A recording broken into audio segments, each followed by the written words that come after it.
The pastor's here. Good morning, Gold Coast. Have you guys had your caffeine today? Working on it. Okay. So more lively as we go on here. That's good. In high school, did you ever get taught about this idea about a hypothesis?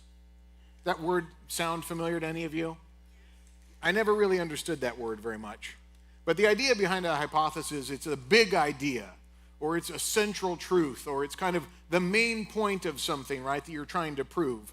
And I think today we're going to see the central truth, the main idea, the big point, what John is after in his gospel. He summarizes the whole thing today in basically one or two verses. It's his mission statement. It's the about page of his gospel. It's John saying, this is why I wrote everything down.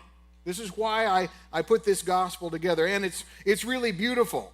He's not saying, look, I put all this stuff together so you'd have trivia about Jesus so you could crush people when Jeopardy comes on and the Bible categories there. That's not why he wrote this, right? It's so that you would believe, and through belief have life and find life. And he calls the miracles of Jesus in his gospel, he calls them signs.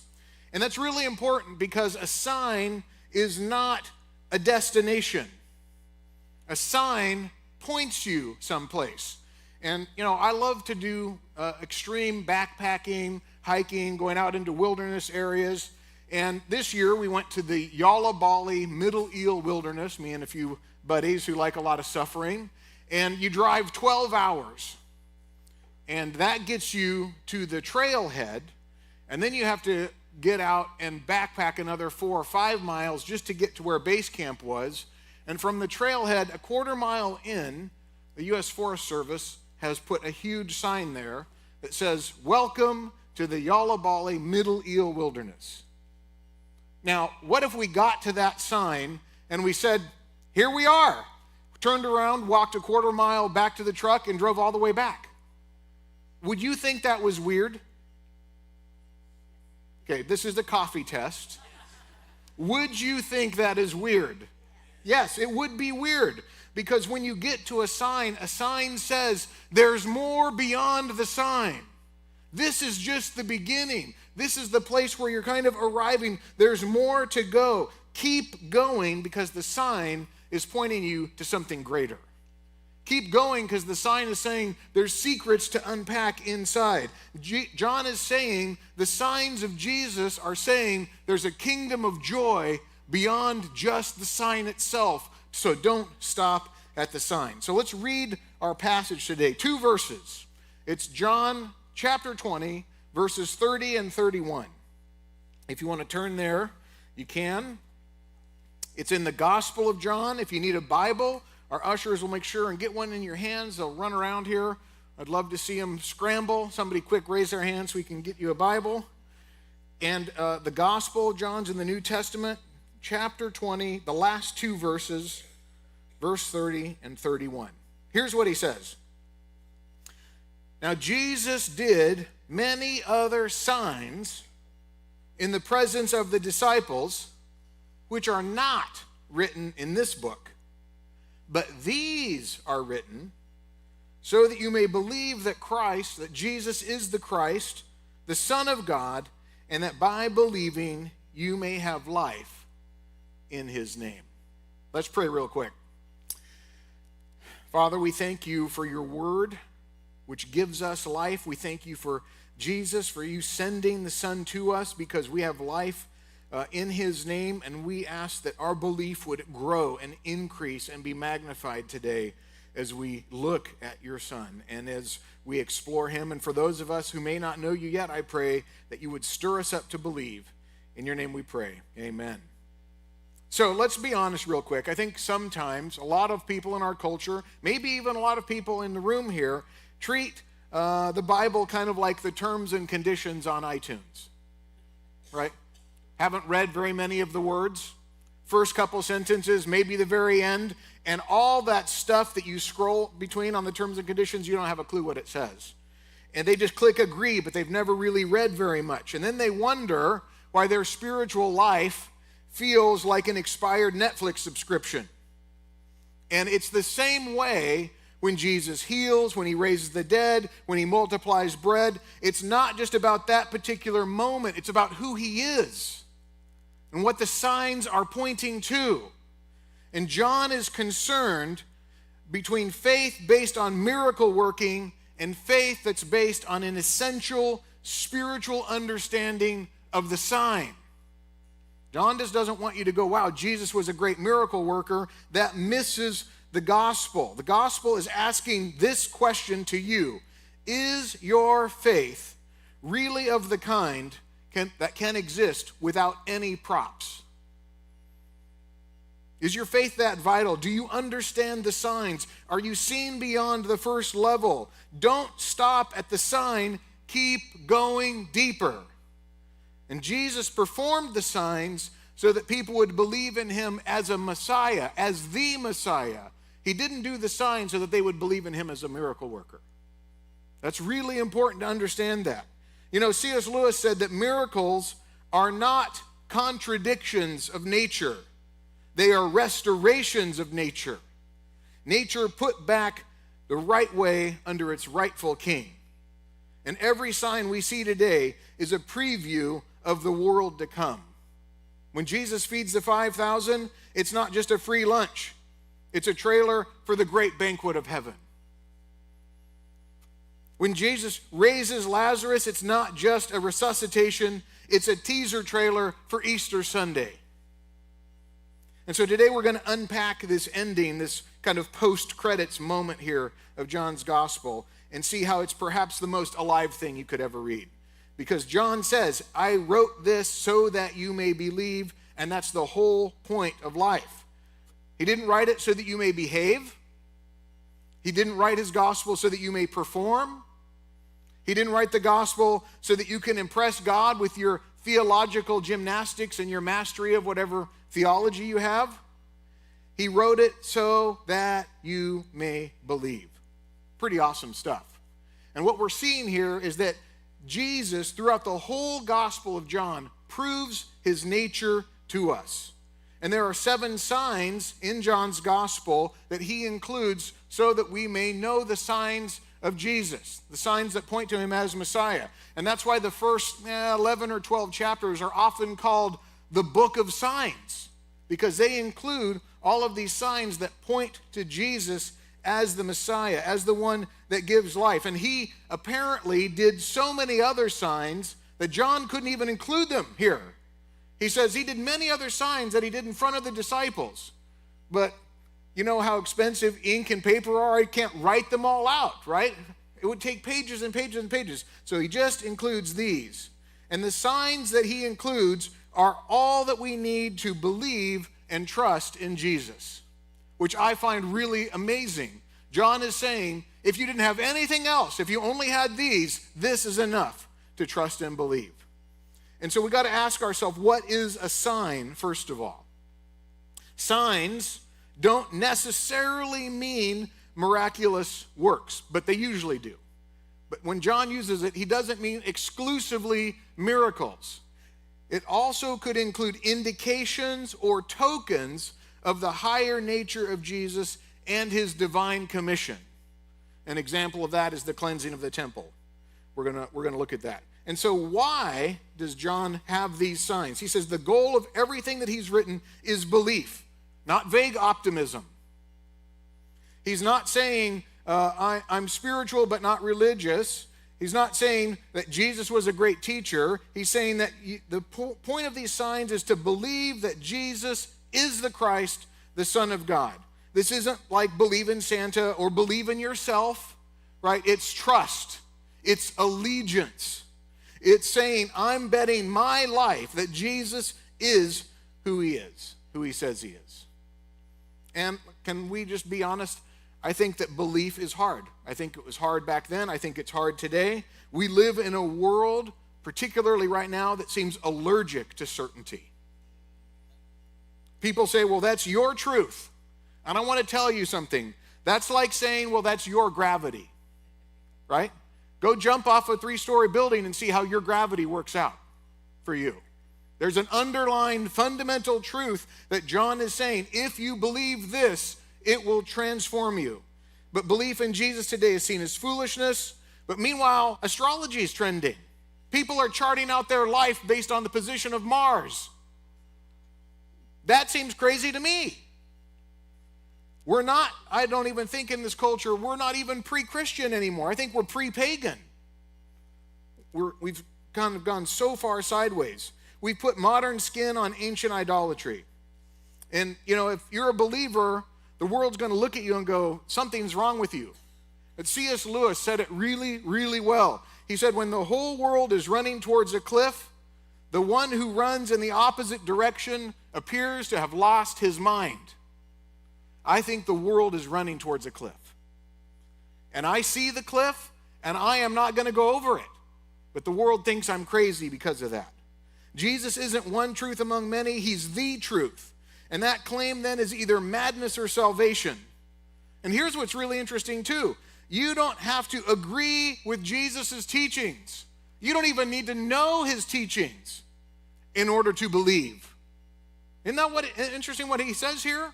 He says you don't need his teachings. You don't have to agree with his teachings. You just need the signs. Now, Jesus himself would say, well, if you're not going to believe my teachings, at least believe the signs. Jesus himself said that. So we don't have to know his teachings. It is certainly good to know the teachings of Jesus. I'm not saying that. I mean, after all, I'm a pastor. I believe in the teachings of Jesus pretty strongly.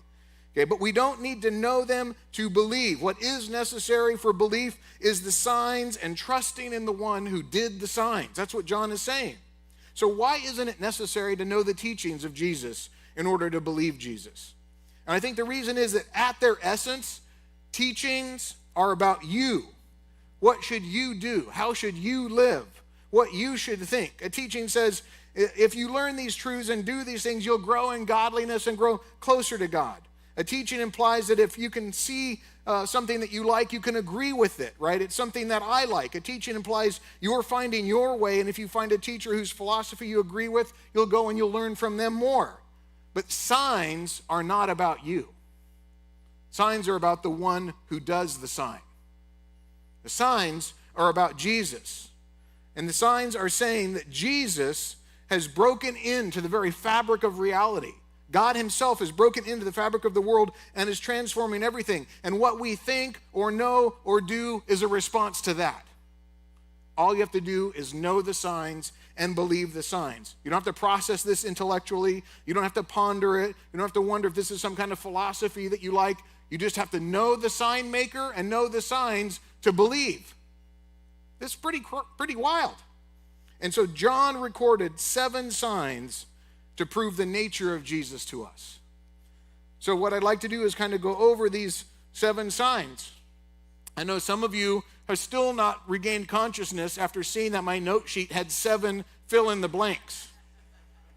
I know that. So, just trying to keep you on your toes this morning. So let's go over these 7 signs. The first sign that John records is the water into wine. And that reveals and shows us the glory of Jesus as the Son of God and a new world order.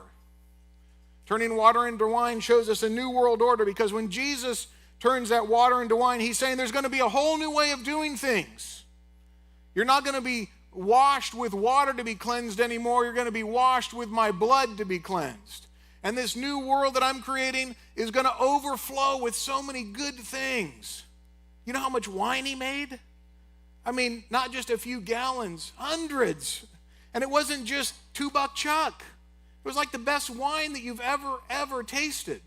And he made it so much and so great, it blew them away. And Jesus is just saying, that's just a taste of what the new world order is going to be like. Can you imagine what heavenly glory will be like if that's what he did here on earth while we're still kind of screwed up? Wow, I want to be there. That sounds pretty amazing.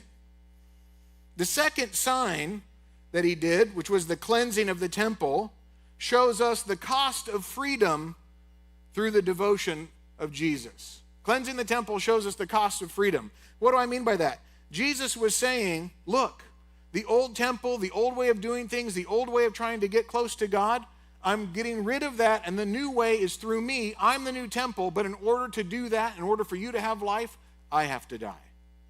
That's the cost of your freedom. destroy this temple, and in 3 days I will build it again. Jesus is saying that's a sign of who I am, that it will cost me everything to give you absolute life. The third sign, which was the healing of the nobleman's son, this shows us the rejection of false images of Jesus. And the way that it shows us that is that at that time, all these people are clamoring after Jesus and following Jesus and asking for a sign. Show us another sign. Do another miracle, right? Wow us with your power. And the nobleman comes to him and says, will you heal my son? And then Jesus says, this generation seeks after a sign, right? And then he tells the nobleman, go home, your son is going to be healed. But the point, the sign that Jesus is trying to make is, don't come after me after somebody who just wants to be a miracle worker. Don't come after me as just somebody that's going to do something for you. That's the wrong reason to come after me. You have to understand that you need to reject the false images of Jesus. We want God on our terms. We want God, God, just do a miracle for us. Heal me, provide this, help me get a job, give me a girlfriend, right? Whatever it is that I'm in hurt, God, just help me out, right? That's why we make the joke that the only people that really pray are the poker players, right? When they're at the table going, God, please, make that ace of spades hit on the river, right? Right? Because that's just treating God like he's something that you can use. And Jesus is saying, I can't be used that way. You need to stop having false images of me. And we have false images of Jesus all over the place, not just in getting stuff from him. Our world is full of false ideas and false images about Jesus. The Puritan writer John Owen, he said that if you're satisfied with an imaginary Christ, you must be satisfied with an imaginary salvation. You must truly see and want Jesus for who Jesus is, not as just somebody that can do something to make your life better. And so many churches will tell you over and over again, just kind of, with your will, trust Jesus and your life will get better. And people come to church because they want their life to be better. And what I want to tell you is Jesus says, don't seek me just to make your life better. Seek me for me. And when you truly, desperately want me, my goodness flows through you, your life's instantly better. I'm just thinking right now about the thief on the cross. Did his life get better? Did he get down off the cross because he believed? I would say his life got worse for however long it took him to die. But then it was better, right? Don't seek Jesus and want false images. You got to reject the false images of Jesus. The fourth sign is the healing of the lame man. And this reveals that Jesus makes people spiritually whole. There's a lot more going on there in that passage too, because there's kind of a trial, and Jesus is kind of being the judge of creation, and there's also concerns there about following a faith system or truly following Jesus, because the Jews are so concerned in that particular sign that Jesus healed on the Sabbath that they never stopped to think, who did this? How did this happen? All they could think about was, our precious religious rules have been violated. And Jesus is saying here and showing us, and John is showing us, that if you seek a religious system more than you seek Jesus, you're really broken. You've got to realize that Jesus, not religious systems, make people spiritually whole. And how many of you would like to be made completely, totally, spiritually whole? I don't know about you, but that sounds pretty good to me. Because in moments of clarity, when I'm by myself and thinking clearly, I go, man, I am really broken, right? Sin has done a number on me, and I'm as straight as a dog's hind leg, right? I'm broken and crooked, and Jesus makes me spiritually whole. The fifth sign is the feeding of the multitude. And you know what this shows us? Is that only Jesus can truly satisfy the hunger of your heart. Jesus is saying in that feeding, I don't just have enough for one person. I have enough for everybody. And what I'm going to give you isn't just a little bit. There's going to be so much left over, you won't know what to do with it. Can we call that satisfaction? Right? It's kind of like a banquet that's so full, you can never possibly eat it all. Jesus says, that's how deeply I'll satisfy you. And he shows us this through the feeding of the 5,000. He's saying, I am the bread of life. I'm the one that will satisfy you beyond anything your heart can possibly imagine. The sixth sign that John records is the healing of the blind man. And this shows us that Jesus gives spiritual vision. He gives insight, wisdom, and understanding that you will not have unless you believe in Jesus. He gives us spiritual vision to see the world from a spiritual perspective and understand what's going on, and to say to ourselves, seems like there may be more here at play in my life or in the lives of other people than just what a superficial look has to be. He gives us the spiritual vision to see him clearly. And if you have that vision, if you know who Jesus is, and you talk with people who don't know who Jesus is, you probably had moments of clarity where you go, yeah, you know what? I see things they don't see. I know truths they don't know. And you have to kind of see him and believe him in order to get that truth. And then suddenly your eyes are opened. That's what this sixth sign says. And then the seventh sign reveals to us that Jesus is the master over death. That's the healing of Lazarus. It shows us that Jesus is the master over death. He's the one who's in control of death. Death is not in control of him. He even tells us that nobody takes his life from him. He lays it down and he picks it up. And when he raises Lazarus, he's saying that even death submits to Jesus.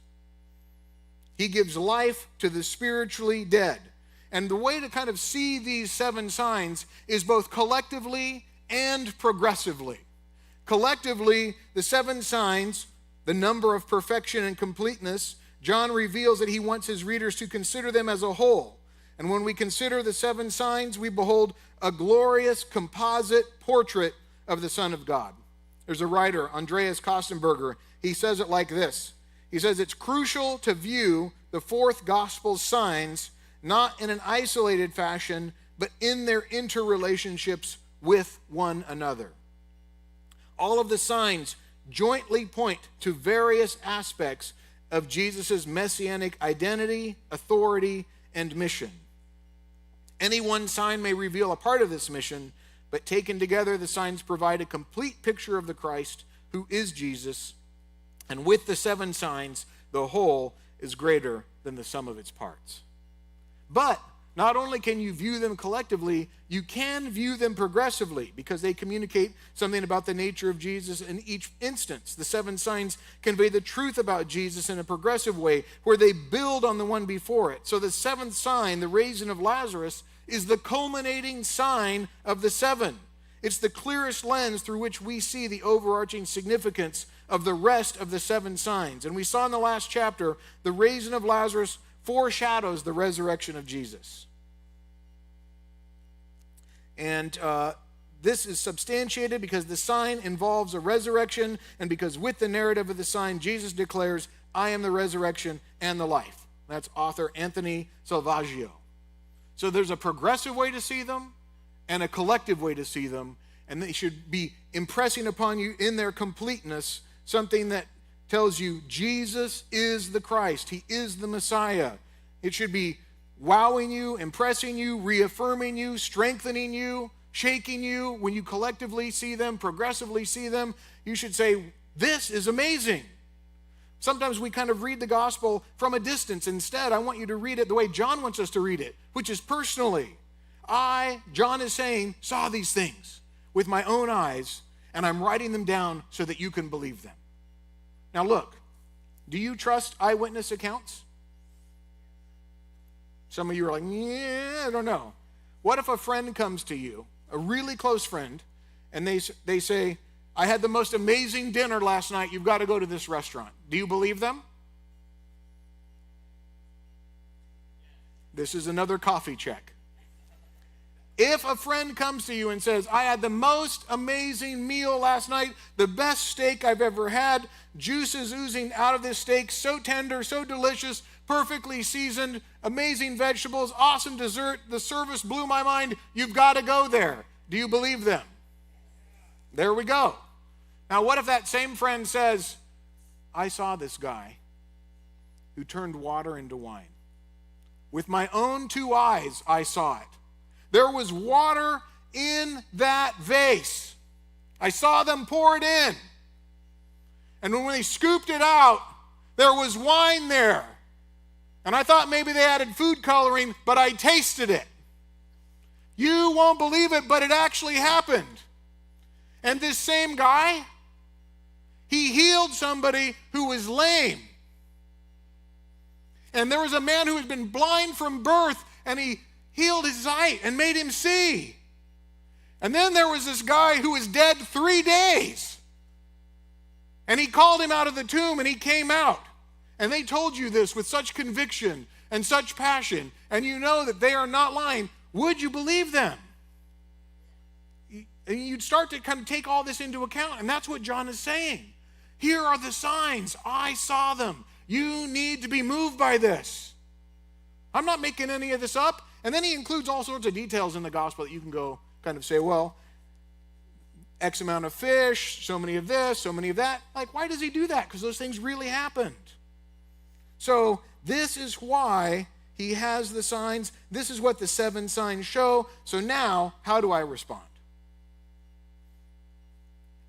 Belief in Jesus leads to life in the name of Jesus. John's gospel helps us to believe and have life. This is not something you process intellectually. You must act on it. You either believe it or you don't. And believe here means to trust, to yield, to submit to. It doesn't mean intellectual agreement. It means trusting your whole life to something. It's the difference between saying, I believe the water is nice, and running and jumping in the deep end of the pool. That's faith. That's belief. It's risky. What if the water's cold?